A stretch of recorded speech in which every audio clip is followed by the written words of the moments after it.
Hi, everyone. Welcome to the Asian Art Museum's Persian New Year celebration with storytelling and art. I'm Allison Wyckoff, the Associate Director of Public and Community Programs.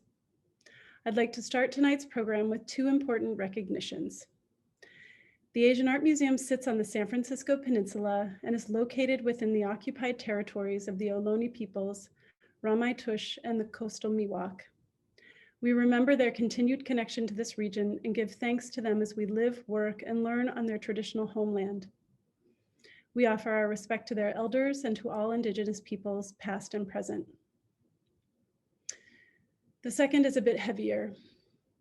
On Tuesday, a domestic terrorist opened fire at 3 Asian day spas in the Atlanta, Georgia area and killed 8 people, at least 6 of whom were Asian American women. We mourn these victims and stand in solidarity with their families and the Asian American community in Atlanta. Although details of these murders are still emerging, this tragedy cannot be separated from 2 disturbing trends in the United States: the radicalization of white supremacists and increasing levels of violence against people of Asian descent. We call for an end to this violence and urge more people to take action to protect the Asian American community. We are all in this together.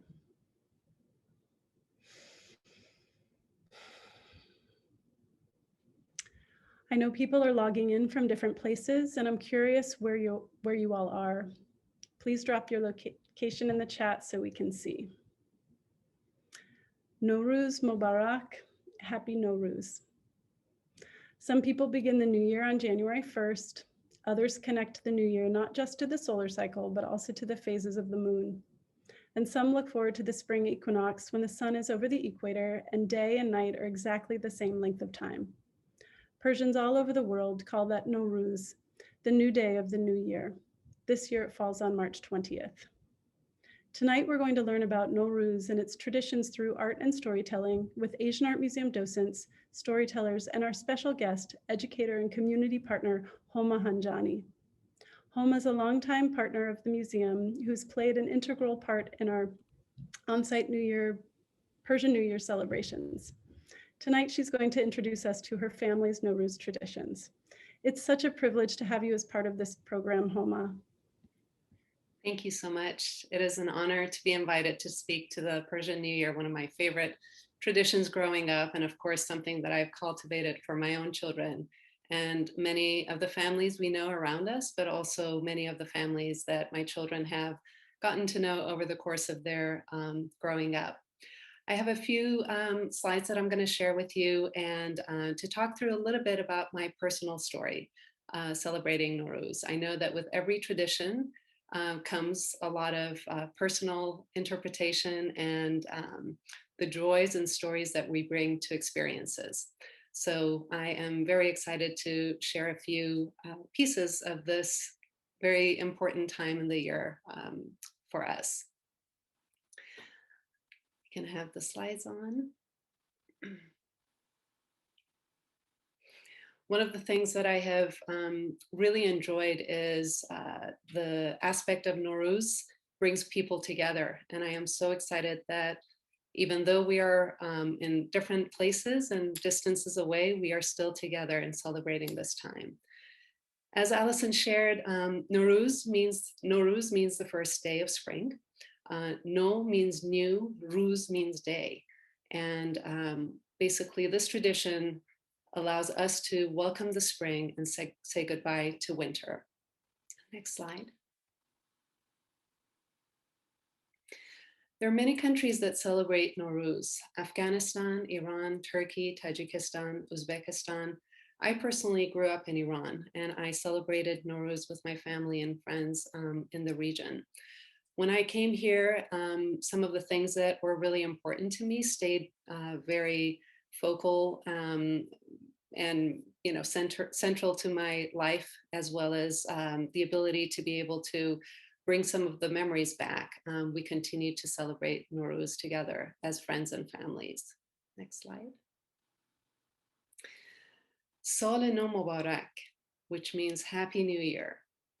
Nowruz Mubarak, which means Happy New Day. Eid Shoma Mubarak. Those are many different ways that people greet each other on this very special day.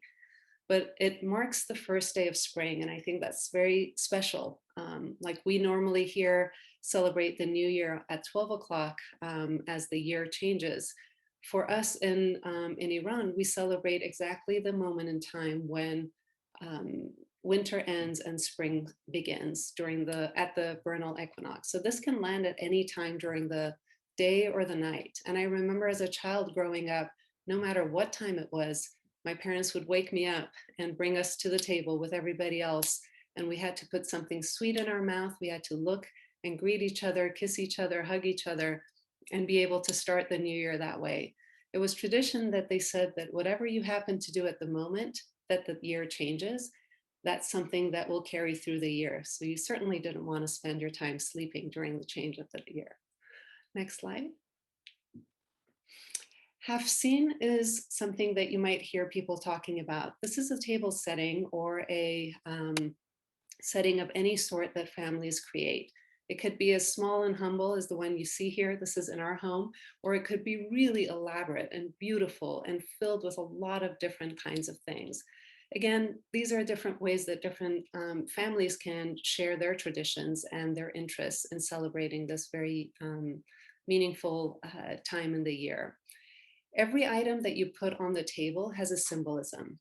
We call it haft seen because the word haft means 7 and seen is the letter S. And 7 items that begin with the letter S are included in this table. And they each represent something that you would wish for the new year. Next slide, please. So I have included 7 items on this slide, but there are so many more that families could choose from. But the ones that I selected, sabze, which are sprouts, they represent new life. Sombol, which is the flower hyacinth, it represents spring season. Somok, which is sumac, it's a sour spice that we use for rice and for meat, and it represents spice of life. Sekke, which is coins, it represents prosperity. Sir, which is garlic, it represents health. Sib, which is apple, it represents beauty.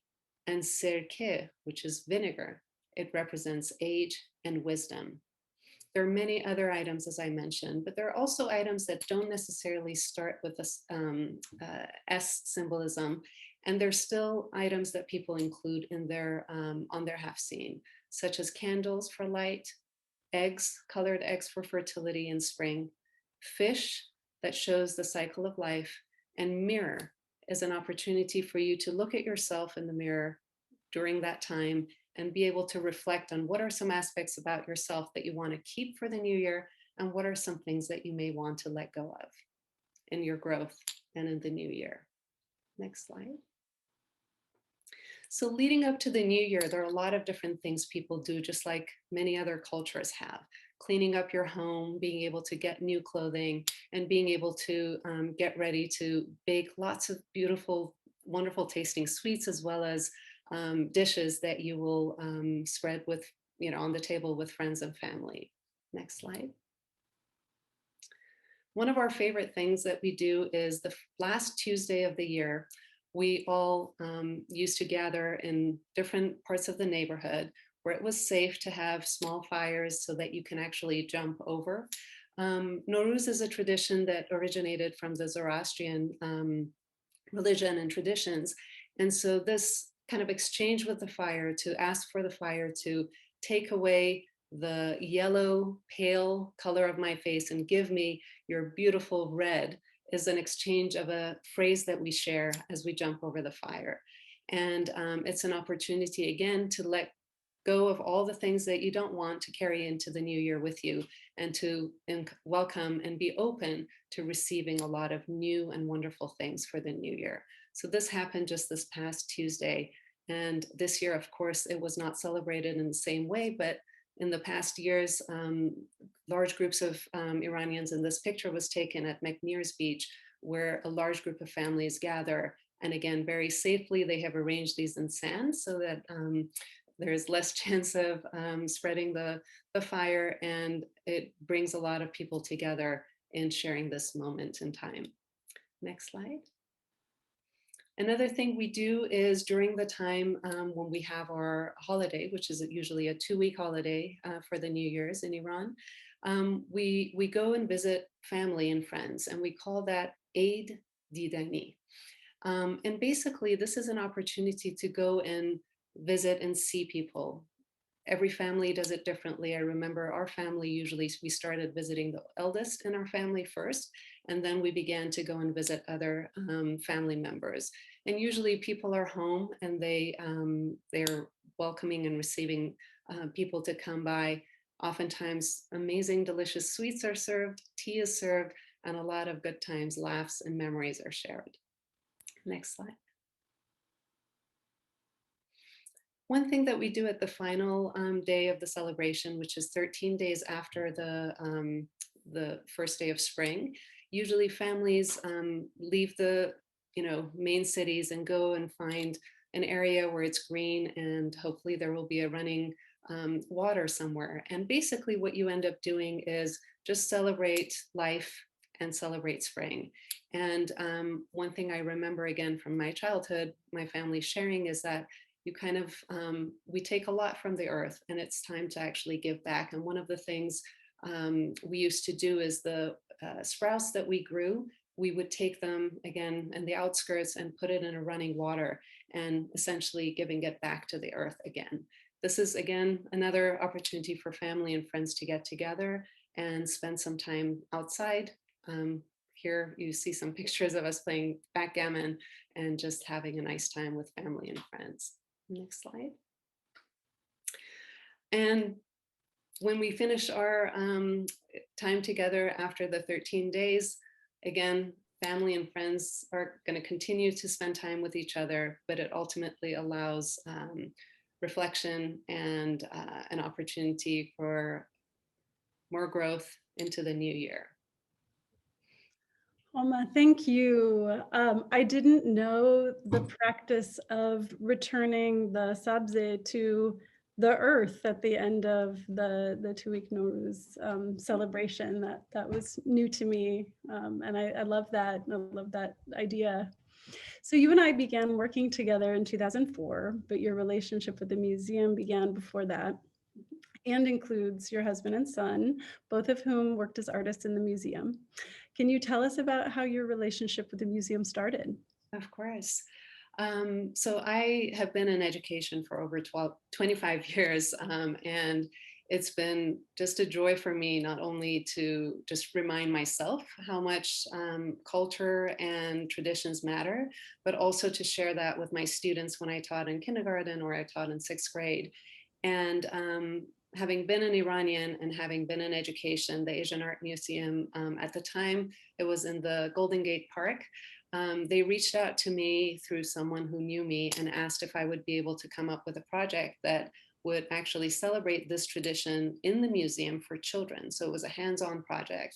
And I remember vividly that I went to the board of directors, and I had this idea in my mind that I was going to create these little small boards which represented that Hafseen table. So the mini Hafseen project kind of was, came out of that. And one of my friends who was the founder of Butimar Productions, she and I worked together, and we would literally every year grow about 300 to 400 mini sprouts, sabze, and we would create these amazing experiences for students. And I had to be very careful because the museum wanted to make sure that it was not going to be messy, that kids could actually come and take them. So I had to find these very practical ways of having lids on everything and making sure that everything was done in according to the rules and regulations of the museum. But it was great fun. We did that for many years. And again, we were able to bring that back to the museum when it was in the new location several years ago.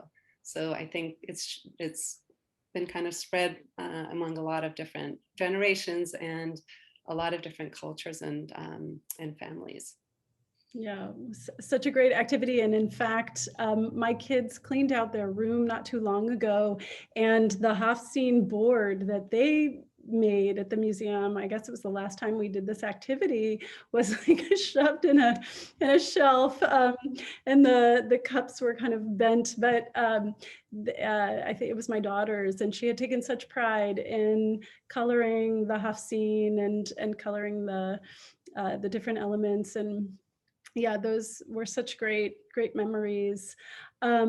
And another great memory was working with your students, who developed an epic Hafseen for Samsung Hall, which, if anyone who's been to the museum, Samsung Hall is the great hall. It used to be the card catalog when the museum was a library, and it's this massive vacuous space. And you and I were trying to figure out how to fill that space, and you came up with this great idea of involving your students. Can you talk a little bit about that? Of course. This was a really special memory for me, and I was digging through pictures to find, and again, we hadn't staged it, so having two young kids at the time, we wanted to have definitely a family picture in front of this amazing piece that we ended up putting together for the Asian Art Museum. But when Allison and I talked about it, to be able to do something like this, I felt it would be really great to involve the students that I was working with in kindergarten all the way through 8th grade. And I had an amazing assistant, Leslie, who helped kind of come up with ideas of how do we get each of the kids actually take part in this project so that they kind of own it, but they also learn a lot about the traditions and the culture itself. And so every grade picked one of the items to create. And so we used paper mache and just fun materials to create all of these enormous items to, again, represent each one of the symbolisms that I shared with you earlier. And it was a wonderful time. I think my students who experienced that still remember it. I have one student who's now graduated from college, and I meet him every once in a while when he comes back to San Francisco to visit his parents. And he says, every Iranian family or person that I meet, I have so much knowledge of the Iranian culture that I immediately feel like I know a little bit about them. And I think those are some of the most beautiful gifts that you can pass on. And I feel like as immigrants, we might be the ones who are, actually preserving the culture in such a deep way, because we remember it in a way that, maybe things have changed now, but we preserve it from what it used to feel like when we were growing up. So there's a special piece there for us. Yeah, I talked to friends whose families immigrated from their birth countries, and they see sharing their family's traditions as a way to push back against assimilation. I'm wondering if that's been true for you and your family, and if so, how? I think one of the things is, when you're living two cultures, multiple cultures, I think you have the ability to see all the positives and the negatives of both cultures or multiple. And I think if you're wise enough, you pick up on all the great things about both cultures. So you end up being kind of a mixture of the two in the best way possible. And I feel that,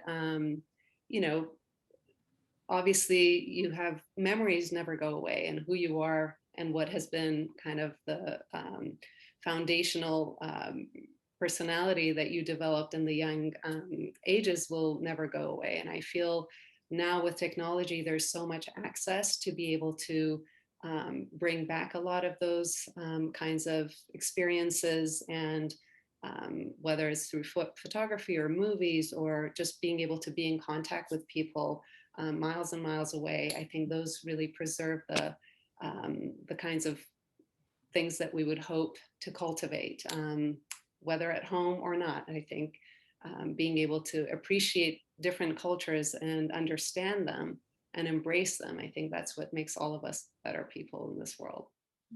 Yeah, and two important elements of, I think, most New Year's celebrations are food and storytelling, which are universal and great conduits of culture.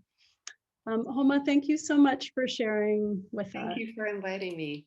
I really appreciate it. Next up is Nancy Hawes. Nancy is a storyteller and recently completed the museum's school program docent training. She'll be telling a story called Nowruz, the new day of the new year, the gift of King Jamshed.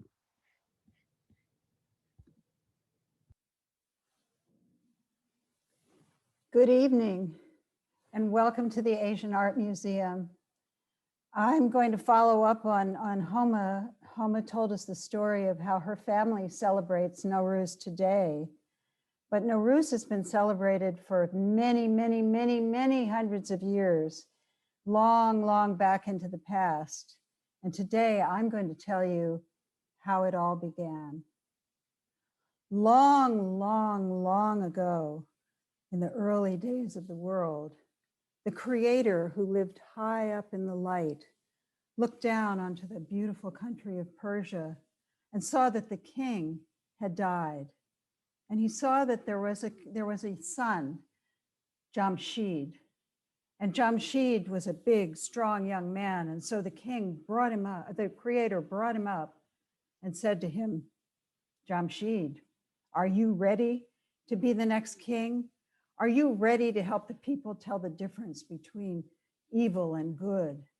Are you ready to set a good example for the people and help to guide them to a happy life? Jamshed kind of looked down. He was really worried. His father had been a wonderful king. His father had tamed the demons and put them in his service. He just wasn't sure if he could measure up to his father, but he knew that he was big and strong. And so he squared his shoulders and he looked up at the creator and he said, oh, creator, I know my limits, but I will do everything I can to help the people. I will help them tell the difference between good and evil. I will try to set an example for them, and I will try to make our land a paradise on earth. And about that time, the creator looked down and he looked at Jamshed, and there was a warmth growing up inside of Jamshed. There was a glow about him, and a golden crown came down from above and settled on Jamshed's head, and a big gold ring on his finger.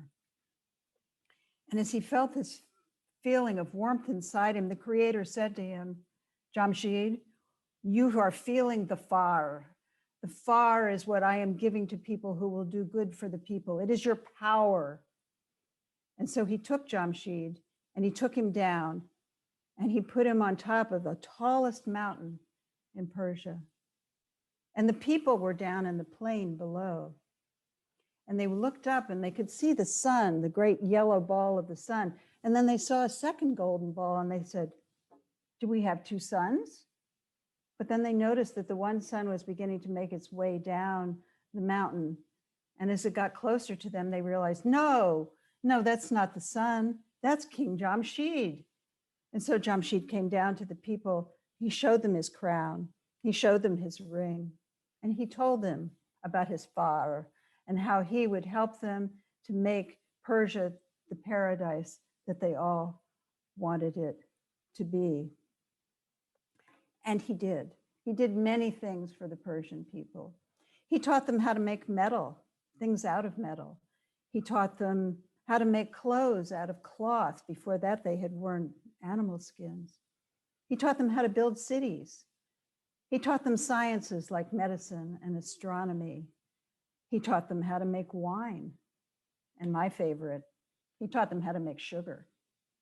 But probably the most important thing he did of all was he followed the stars and he realized that there was one day of the year when the night and the day are exactly equal. And he said, we are going to call that day Nowruz. We are going to call it the new year. And it is the day when we will plant the crops. And from that day, we will know when to harvest the crops. So we will know the beginning and the end. Well, with his far and all that he was doing for the people, the land was prospering and everyone was happy and everything was going really well. And the creator looked down and he said to Jamshed, Jamshed, take your horse and go into hell and lock up all the evil. So Jamshed got on his horse and he rode across the bridge into hell. And he found all the evil in there and he locked it up and chained it up, padlocked it, and came back. Well, after that, Persia became a complete paradise. People didn't get sick. People didn't die. They were happy. They had everything they needed. Life was really good.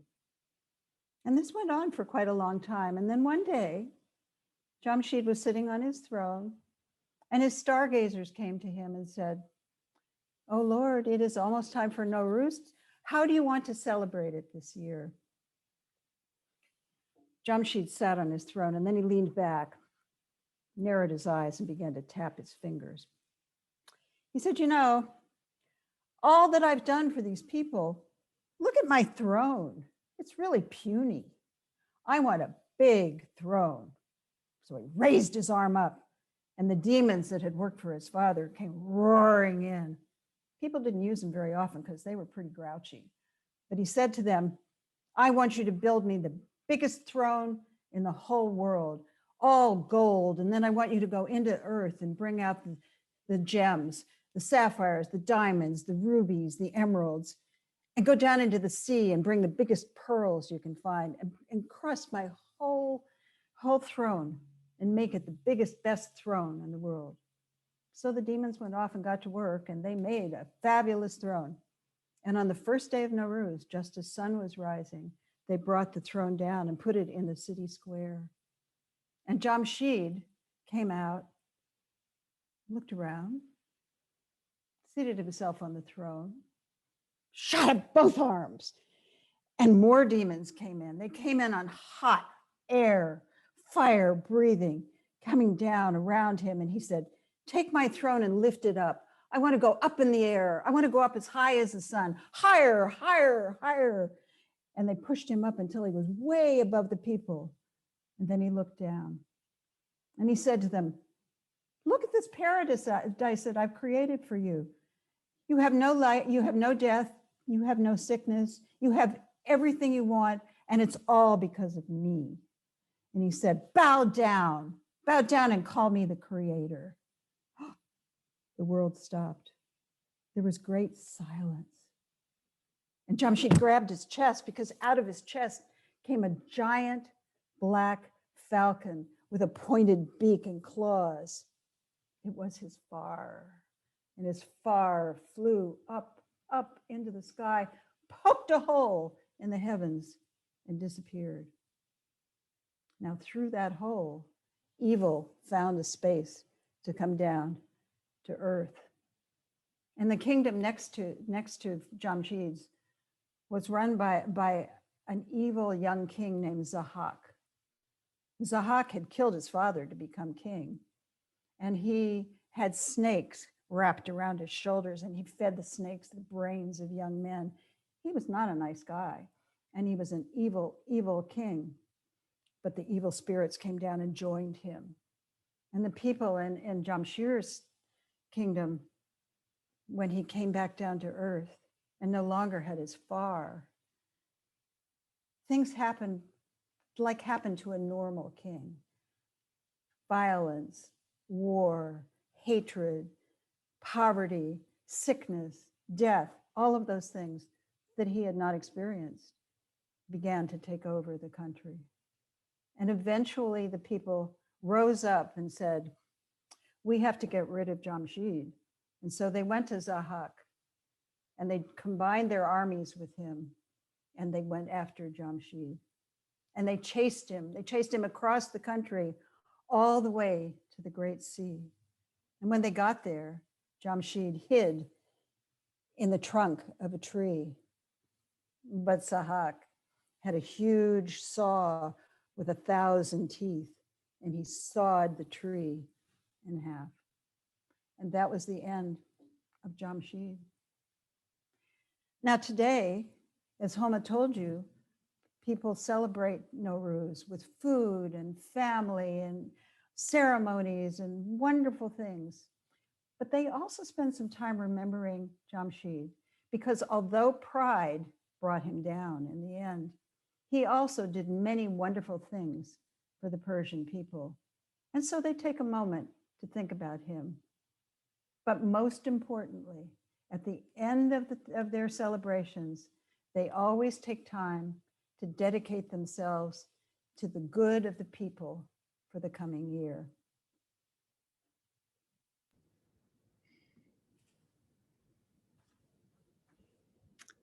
I think what we're going to do now. Yeah.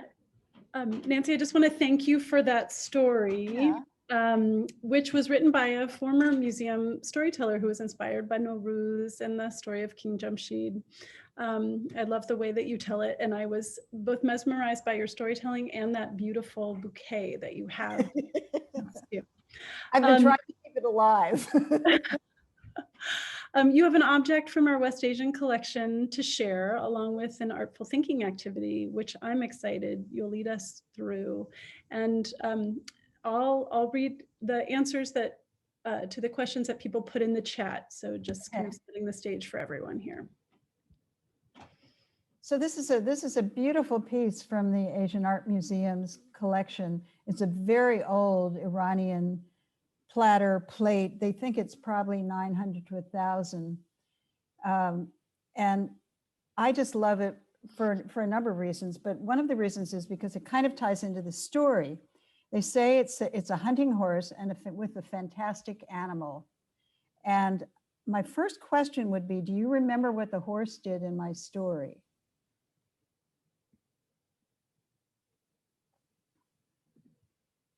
Does anybody remember? And if you do, please write your answers in the chat. If not, I'll tell you.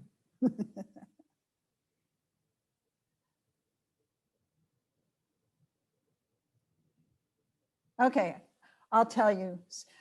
The horse is the one that he rode on over into hell to lock up the demons.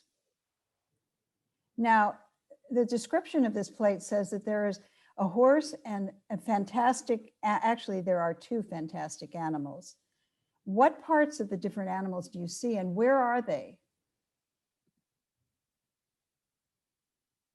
Any ideas? Allison, you need to let me know, and if there's not an answer, then I can. Okay, I'm not seeing any. Oh, here we go. I see an upside down bird under the horse, bird under the horse, seeing birds. One is on his back and one is beneath the horse. Someone else sees a deer. Yeah. Okay, so part of the story is actually that upside down animal underneath is also a composite animal. It's probably got a deer, it's part deer, part bird. And then up above is they say it's a cheetah. Apparently in India and in Persia in those days, they trained cheetahs to hunt with the horses. So that probably could explain why it looks a bit like a cheetah. I wonder if you noticed the broken piece. Of course you noticed the broken piece on it.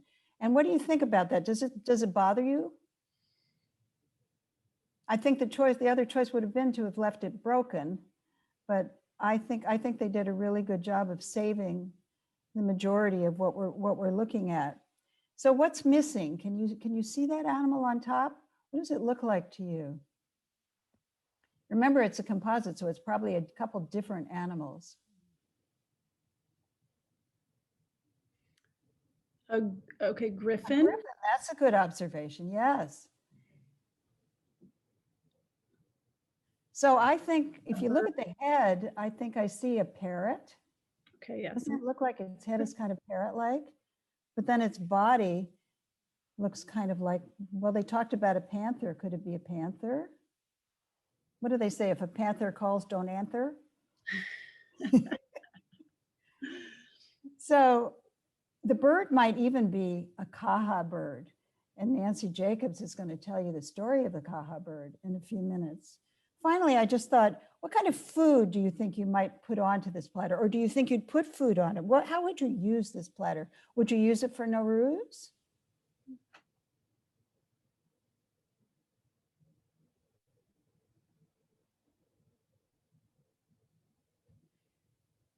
Yes. Yeah.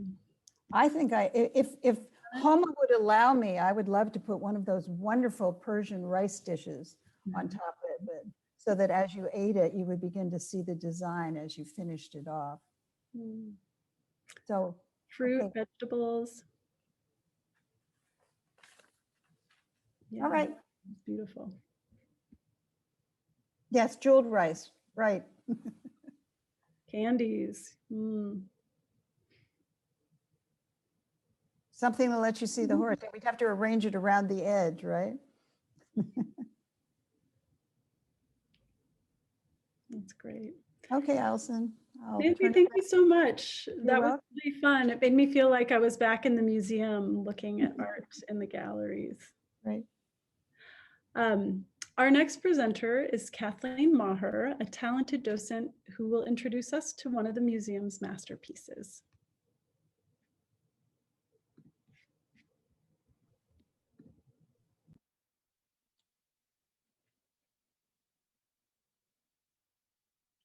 Hello, good evening. Happy New Year and happy spring. Today I'd like to share with you a piece that is on view in the museum's South Asia Gallery. Next slide, please. Oh, you don't even have the first slide, do you? Yeah, it's going to take a second. I'll be right Okay.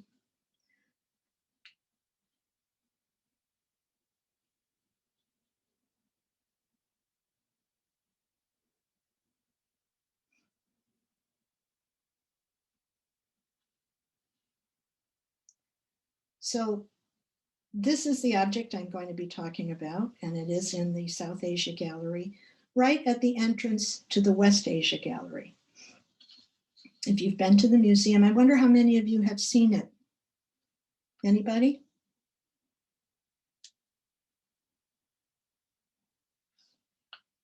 So we're going to get a close-up look, which is, as we'll talk about, this is an extremely tiny object. So you're going to see it in much larger scale than you will be able to see it in the museum. Next slide, please. This little cup is one of the museum's great masterpieces, and it's been owned by a royal prince and an emperor. And each of them valued it so highly that he had his name inscribed on it. I'm delighted to show it to you because it is so small that it's really easily overlooked, and yet its size is what makes it such a remarkable work of art. It stands just 1 3/8 inches high, and I don't have the cup to hold up to show you, but it is about the size of a robin's egg. And this is not a real robin's egg. I didn't rob a nest, but it's a fake robin's egg, but the cup is a little bigger than this. So when we look at it, we bear that in mind when we look at all the beautiful engravings and inscriptions on it. It has leaves and flowers and a band of elegant Arabic script, which bears the name of Ala-ud-Dawla. He was the great-grandson of Timur or Tamerlane, who founded the Timurid dynasty. Next slide, please. On the rim, barely visible to the naked eye, is a band of Persian script honoring Jahangir, the ruler of the Mughal Empire, which governed India from 1526 to 1858. Next slide, please. There we can see that band, the carving on the rim a bit better.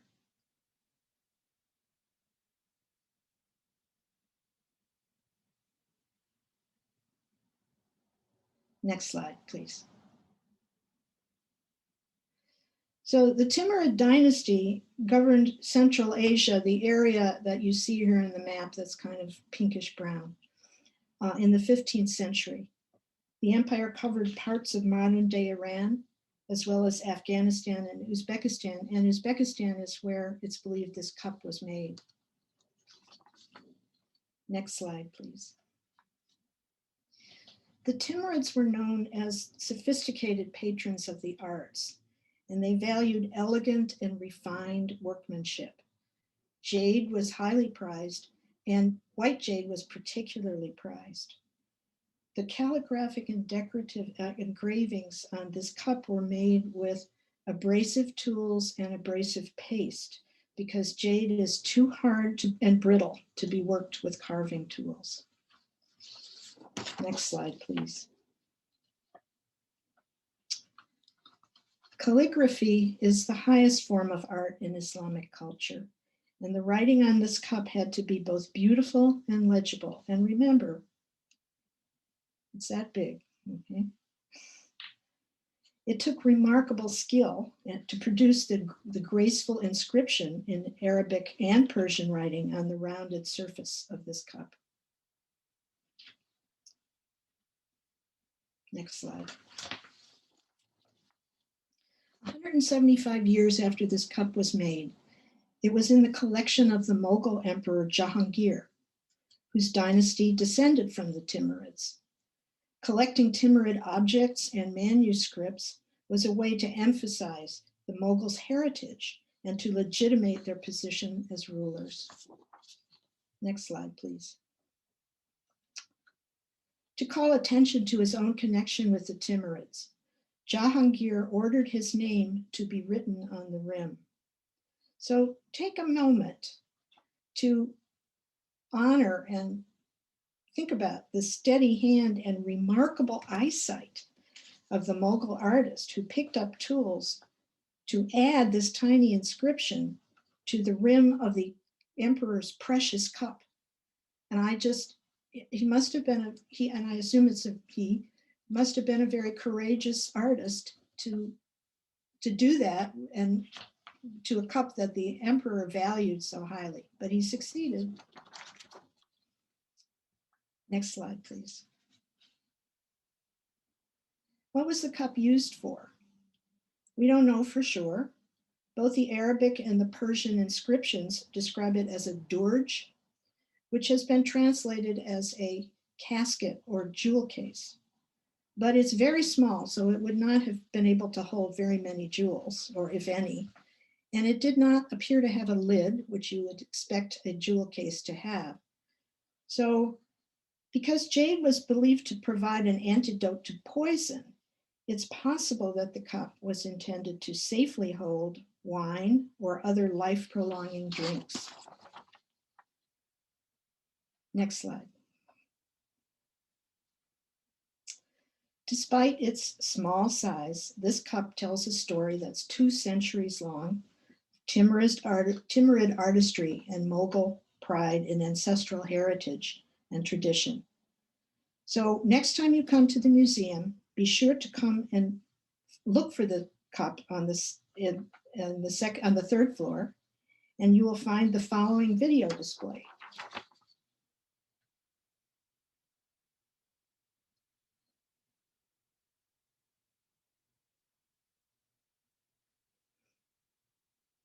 The first inscription reads, Amir Hazoldarj Al-Sultan bin Al-Sultan Alo-Dole Bahadur Khan Khalad Malake Shad Bad.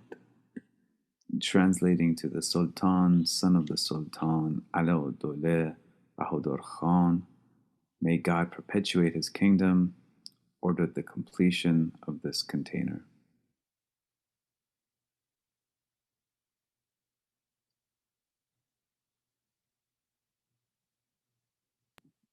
Oh, you missed part. Can you go back, John? Sure, hold on, I'll be right there.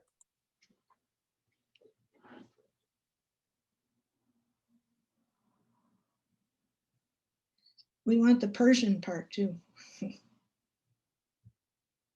Jahan. As Jahangir Shah, Jahan inscription reads, Hast in darj yash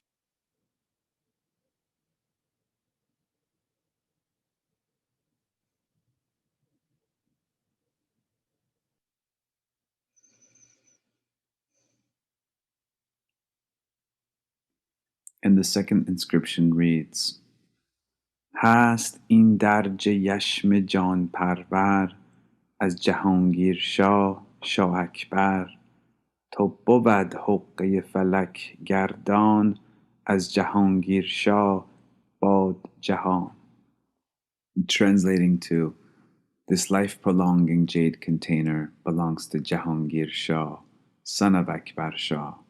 For as long as the angel's celestial sphere revolves, may the world remember Jahangir Shah.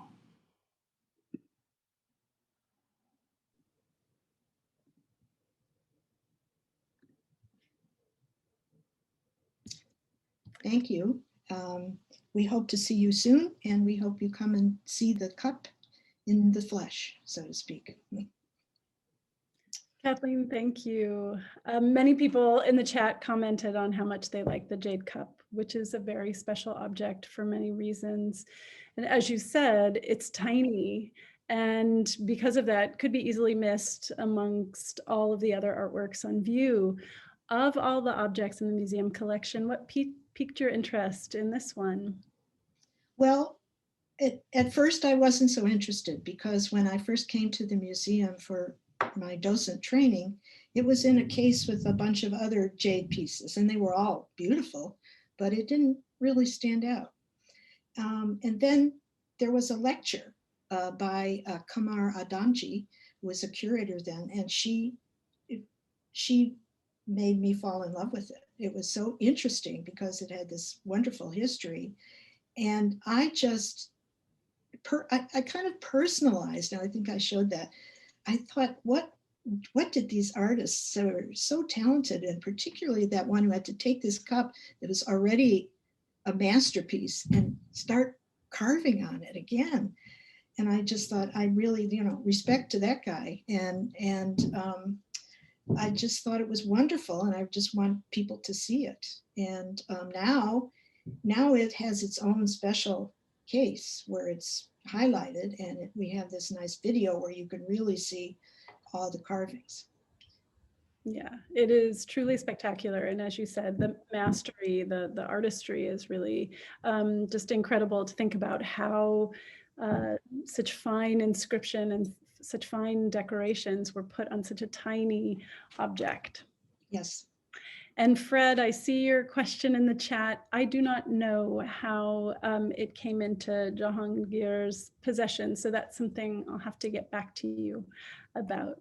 I can say, Kathleen? I know that from what I've read, there was a great tradition of gift exchange among these rulers, and somebody who maybe wanted to make a good impression on Jahangir gave it, knowing that Timurid objects were very important to him. I don't know if it was we don't know that it was inherited.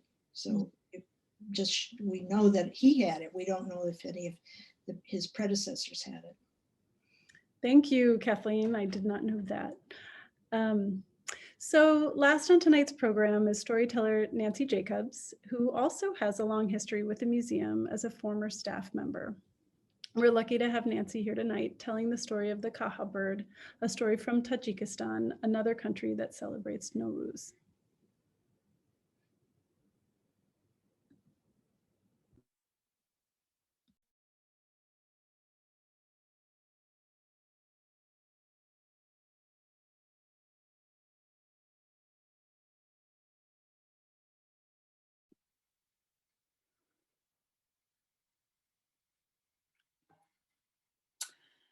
Good evening, everybody, and happy spring. Happy Nowruz. I'm very happy to be here to tell you the story of the Kaha bird.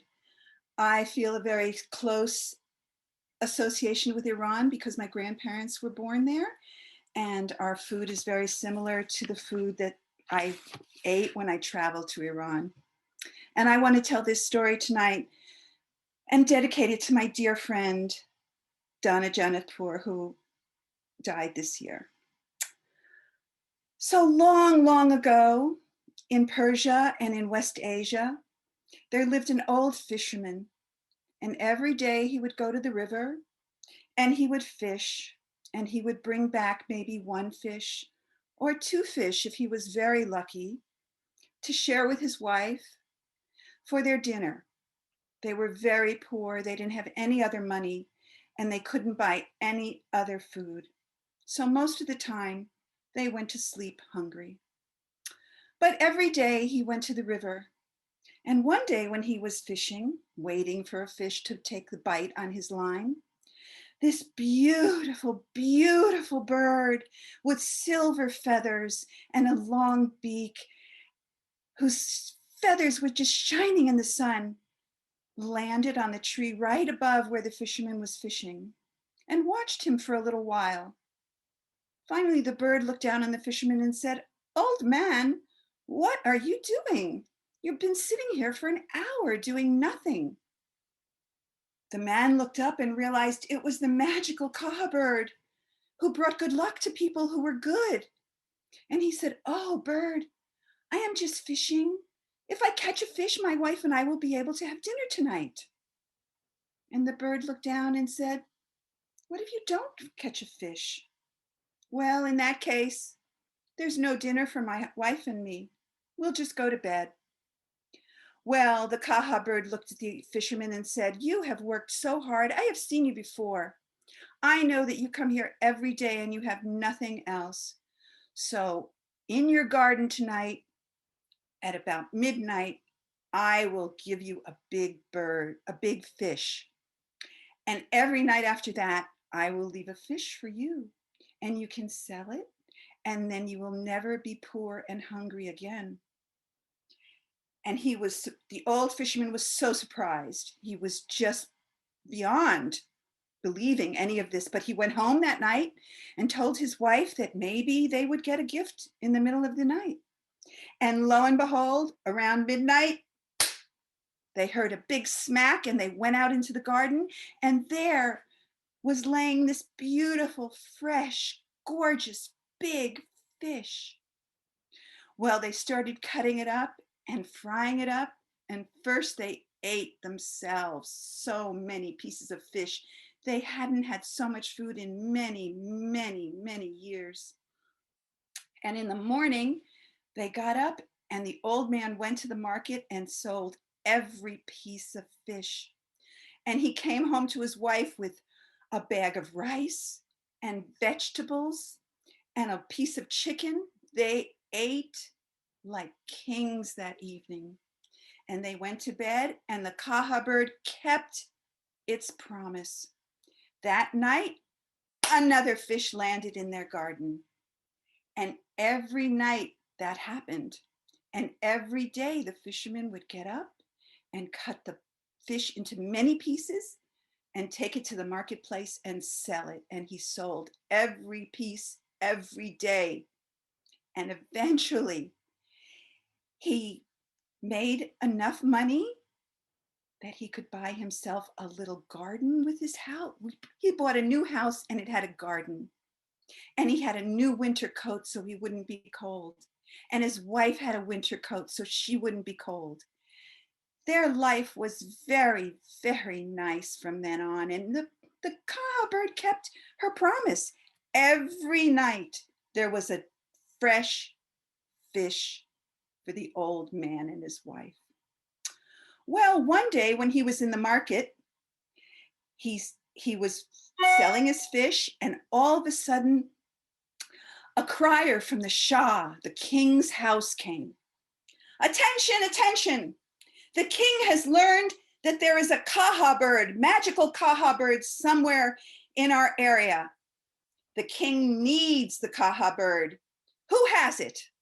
Tell the king, and the king will give you 50 bags of gold and half of his kingdom." Unbelievable. Unbelievable. The people looked around and everybody was wondering who had the Kaha bird. Who knew where the Kaha bird was? Well, the old man listened to the crier and thought to himself, "Oh, the Kaha bird has been so good to me. I can't betray her. It wouldn't be right." But the crier, the king's guard, again knocked his sword on the ground. "Attention, attention, attention! Who knows where the Kaha bird is?" 50 bags of gold and half my kingdom. Well, the old man thought about it and started getting up to say, it is me. I know where the Kaha bird is, but he sat down right away. I cannot betray her. And he got up again and sat down. I can't tell the Shah where the Kaha bird is. She has been too good to my wife and to me. Well, the king's guard, the crier, saw this old man getting up and down and realized that this man knew where the Kaha bird was. So he grabbed him by the collar and dragged him to the palace and threw him down in front of the king. The king said, so, fisherman, you know where the Kaha bird is. I must have the Kaha bird. I'm going blind. And a wise man from a different country told me that the only thing that will help me is the blood of a Kaha bird, and my sight will come back. Oh, your majesty, I'm sorry, but the Kaha bird has been too good to me. Look, and he pointed across the hall, and he had the 50 bags of gold all piled up, and they were enormous. And he said, 50 bags of gold, and you're half of a kingdom. You'll be the ruler of your own kingdom. 50 bags of gold. The old fisherman couldn't say no any longer. Oh, yes, king. Yes, my Shah. I know where the bird is. She comes and visits me every night. I am going to help you. Oh, the king was so happy. He said, I'll send 100 soldiers with you, and they will capture the bird, and they bring it back to me. Oh, no, your majesty, the bird is very clever. The bird is very, very smart. I must do it myself. I must do it in my own way, but you can send your soldiers with me. Send me 400 soldiers. That will be enough. So he decided what he was going to do was make a big picnic for the bird. And he did. He brought out a beautiful rug and set it up right where he had first met the bird, the Kaha, where she looked down on him from the tree. And he put on the rug beautiful food and things that the bird would love, nuts and berries and seeds and some bread. And he had a big samovar of tea for himself. And he set it all up, and he told the soldiers, when I call you, come out and help me grab the bird. So he sat there and he waited. And in fact, the Kaha bird did come and swooped down with her beautiful, beautiful wings and sat on the branch and said, old man, what are you doing? Oh, Kaha, you have been so good to us. You have given us fish every day, and we have become wealthy. We have no problems. We have not been hungry since you came and started giving us fish. Please come and share this meal that I have prepared just for you. The Kaha bird looked, and she looked at the old fisherman, and she thought, why? Why now is the Kaha bird, why now is the fisherman giving me food? He has never done this for me before. I'm not sure. And again, the fisherman looked up at the bird and said, oh, Kaha, please, come look at the beautiful berries and the apricots and the rice and all the beautiful things that my wife prepared for you from her kitchen. And the Kaha bird finally thought to herself, he's so old. He's so weak. He can't hurt me. I will go and enjoy the beautiful food he has put out for me. And so she swooped down and sat on the rug next to him. And just as she sat down, he grabbed her legs. And he said, hurry, to the soldiers, hurry now, I have her. And the Kaha bird looked at the old fisherman and spread her wings and started raising her body up out off of the rug. And just as she came up off the rug, the fisherman grabbed her legs and they both went up together. And the soldiers were so surprised. The first soldier grabbed the fisherman's legs, thinking, I can pull them both down. But the Kaha bird just became stronger and bigger and raised further and further up into the heaven. And the second soldier grabbed the first soldier's legs, and the third soldier grabbed the second soldier's legs, and the fourth soldier grabbed the third soldier's legs. And finally, all 400 soldiers were dangling off the Kaha bird, who has risen all the way to the clouds. And the old fisherman, who was the first person on her legs, who was just as high as the Kaha bird, looked down. It was his big mistake. He looked down and he got so dizzy, he let go of her legs. And he and 400 of the king's soldiers fell down and crashed into a million pieces. And the Kaha bird looked down, was so disappointed, and flew away and was never, never seen again. And that's the story of the Kaha bird and how she tried to help, but it didn't work out for the fisherman at all. And Happy New Year. Nancy, that was amazing. Thank you so much.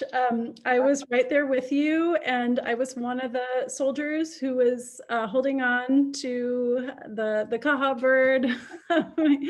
You have such a great sense of humor. Thank you. Out of your story. I love telling that story. I love being a storyteller at the museum. It's the joy of my life. Oh, well, we are lucky to have you. Thank you.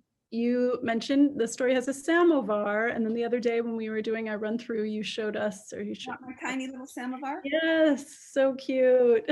I love those little tea urn. So let's bring all the panelists back, or the presenters back. We'll spotlight all of them. We have one question right now that's been asked in the chat. If other people have questions, please put your questions in the chat or use the Q&A.